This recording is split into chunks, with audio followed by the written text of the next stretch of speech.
Hello ပကံသွားပါပဲရှင်။ကိုကတော့ကားပေါ်မှာပါ။ဆိုင်တော့115မိုင်မှာနားပါတယ်။ထောင်းဆန်တဲ့115မိုင်ရရင်နွားနို့တောက်ပါပြီရှင်။နားပြီးတော့ခီးလစ်ဆက်သွားပါတယ်။ခံရောက်ပါပြီ။ဆိုင်တို့ကတော့ဒီဟိုတယ်ကနေပြီးတော့တုတ်ခင်းကနေလာခေါ်တာပါ။နင်းထွက်ခင်ပေါ့နော်။နင်းထွက်ခင်လေးဆိုတော့အေးအေးလေးနဲ့ကောင်းပါတယ်။ဒါကတော့ဟိုတယ်ရောက်ပါပြီ။ဟိုတယ်ရဲ့ဒီ reception ရဲ့ပြင်ဆင်လေးပေါ့နော်။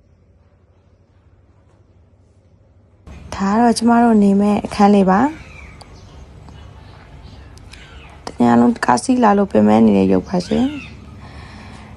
ကဲတညလုံးကားစီလာပြင်မဲနေပြင်မဲလဲလှလှပြင်ပြီးပါပြီပြင်သွားမယ်ဆိုတော့လေ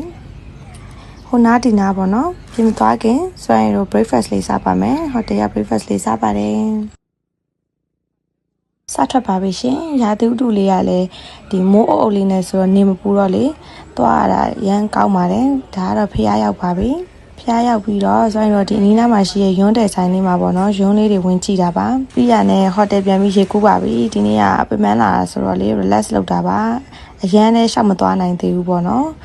relax လုပ်တာပါအနားယူလေးရေကူးရပေါ့ရှင်ဒါကတော့ညပတ်ဟိုတယ်နားဆိုင်လေးဆိုင်မှာပေါ့နော်အကင်းလေးစားလိုက်လမ်းတောက်ချောက်မှာစားကျင်တာလေးတွေဝယ်လာပြီးတော့ညစာစားတာပါကျေးဇူးတင်ပါတယ်တက်တာပတ်တူးလာပါအောင်မယ်ရှင်